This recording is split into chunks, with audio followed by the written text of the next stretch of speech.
Hi friends, this is Manoj Kumar Meher, advocate and tax consultant. CBDT पक्षरु आसथिबा गोटे update विषय आज टिके चर्चा करिबा जे सरकार खूब शीघ्र इनकम टैक्स एक्ट 1961 को रद्द करबा को जाउचंती।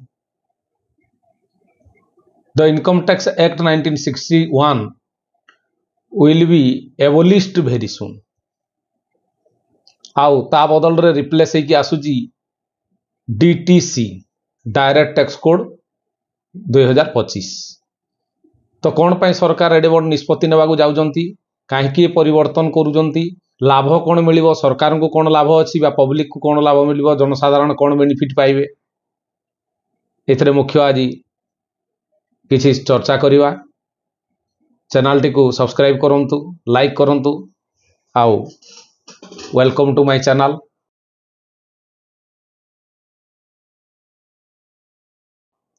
वर्तमान देखंतु दीर्घ ए कर व्यवस्थाटा ब्रिटिश अमलरू लगी रही, राजा राजुड़ा शासन रु एटा चली आसुची। टैक्सेशनटा केबे मध्य बंद हबार नाही, गोटे जिनिस निश्चित ही जानतु।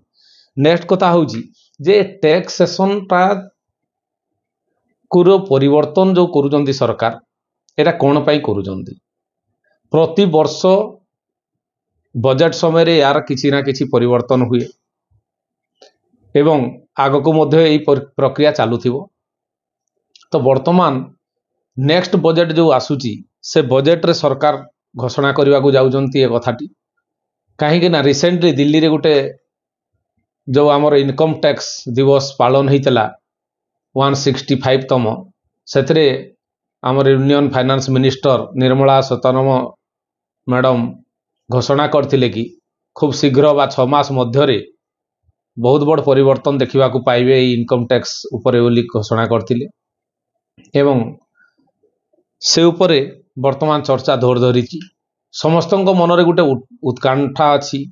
समस्ते जानिबा को आग्रह रे अछंती जे ए इनकम टैक्स काहेकि बंद होउची एवं बंद हेले कोन हबो, टैक्स रेट गुडाक पुणे बढ़ी जीवो ना एटा कमिबार अछि ना किछि परिवर्तन हबो, समस्ते कन्फ्यूज रे अछंती। देखंतु गोटे कथा हला गवर्नमेंट कहवा अनुसार जे ए प्रक्रियाटी जो चली आसुची याकू जो डिफिकल्टी होउची, मकदमा गुडाक अधिक मात्रा देखा दउची, जो कॉम्प्लेक्सिटी अछि ताकू सिंप्लिसिटी रे परिणत करिवा पाई एवं जेतिकी डिफिकल्टी अछि ताकू जेते पारिबे तार सुधार आनिबा पाई, सरलीकरण पाई एवं आधुनिकीकरण पाई जेति भी जुगटा जेमिति परिवर्तन होउची धीरे धीरे सेमिति सरकार मध्य विभिन्न परिवर्तन आणुचंती। लोक मध्य आमे तांको सहित ताल देई बा जुग सहित ताल देई आमे मध्य परिवर्तन हेबार दरकार। ठीक अछि। तो एथिरे मुख्य कथा कोन रहेला आमर जो याकू सरलीकरण बा सिंप्लिसिटी मॉडर्नाइज करिवा या सरकारंकर न्यू फाइल जो हेबो डीटीसी रे मूल लक्ष्य। आउ कर व्यवस्था को व्यापक करने को सरकार चाहूँगी। लोक कर व्यवस्था को जिते डिफिकल्ट बोली भावुंट प्रकृत में सेतिकी डिफिकल्ट नुह। बहुत लोक भयभीत मध्य अछंती जे पान कार्ड टे भी अनेक लोक एप्लाय करदेला परे बहुत लोकंकर भयभीत हो जाती जे अरे पान कार्ड करदेवा टैक्स लगे कि, अनेक लोकंकर एमती कन्फ्यूज ही थांती बहुत कथारे। तो जहाँ भी होता जीएसटी रे मध्य बहुत बड़ गुड़ाए टैक्स प्रकार चलूला, सबू को मर्ज कर देकी सबू को काटी छाटी देकी गवर्नमेंट जीएसटी टैक्स आनिले तार सरलीकरण करने पाई। केते दूर सरलीकरण होइछि आपण माने तो जीएसटी नैथिबे जो माने जानि पारुथिबे। आउ सेमिति ए एकटा को मध्य गवर्नमेंट चाहूचंती परिवर्तन आनिबा पाई। सबु बेले गोटे बजेट रे आगुआ बजेट बिल पास हुए। एबे जो घटना तो मु कहूची एटा आसंता एप्रिल रु लागू हवा को जाउची। जो करेंट ईयर टी एबे चालूची सेटा पूर्वरु जो चलीथिला सेही नीति रे चलिवो एवं नुआ जते बेले बजेट आसीबो हमर केबे आसे फेब्रुआरी मास रे जते बेले बजेट घोषणा हबो सेथिरे आपण ए सब गुडा को जानि पारिबे एवं सेटा एप्रिल ठू लागू हबो। पूर्वरु जो चली आसुची जे हमर फाइनान्शियल ईयर एवं आसेसमेंट ईयर ए दुईटा जाक मध्यरु सरकार आसेसमेंट ईयर नाटा को काटी देवाकू चाहुचंती फाइनाली फाइनान्शियल ईयर जोटा को रहिबो एवं जोटा कि आपण माने तो जानिछंती जे एटा एप्रिल 1 रु आरंभ होई कि मार्च 31 जाए मास शेष सुद्धा मार्च रो वर्षटा को काउंट करा जाए वित्तीय वर्ष हिसाब रे। ठीक अच्छे तो वर्तमान इथरे परिवर्तन हला एटा नेक्स्ट कथा हला रेसिडेंट स्टेटस को नहीं कि सरकार परिवर्तन आनुचंती आगुरु 3 प्रकार थिला रेसिडेंट थिला आउ नॉन रेसिडेंट थिबा एवं ऑर्डिनरी रेसिडेंट थिला से रेसिडेंट जो थिला सेटाकू से केवल दुईटार रे आनुचंती रेसिडेंट एवं जोटा हला नॉन रेसिडेंट ए दुईटा रहिबो आउ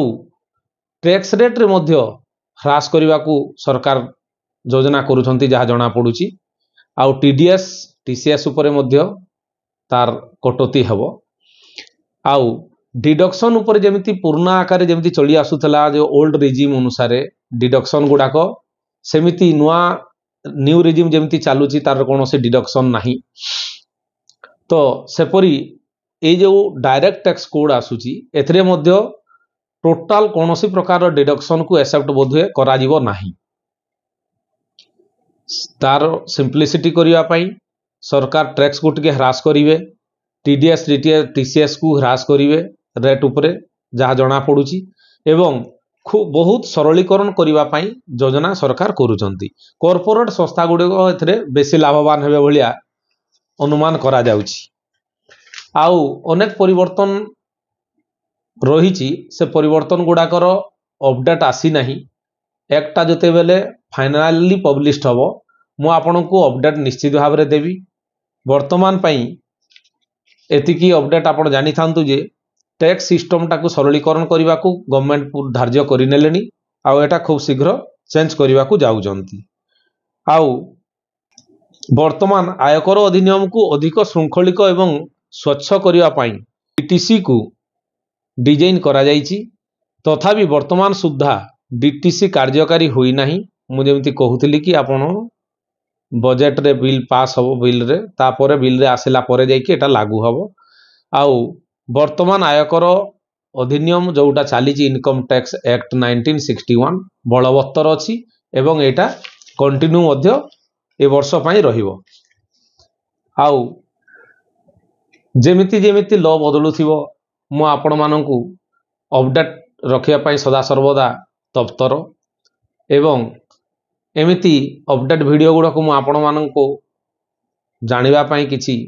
तथ्य सब बेले प्रदान करी वीडियो माध्यम रे मो चैनल माध्यम रे आपण चैनल टी को सब्सक्राइब करंतु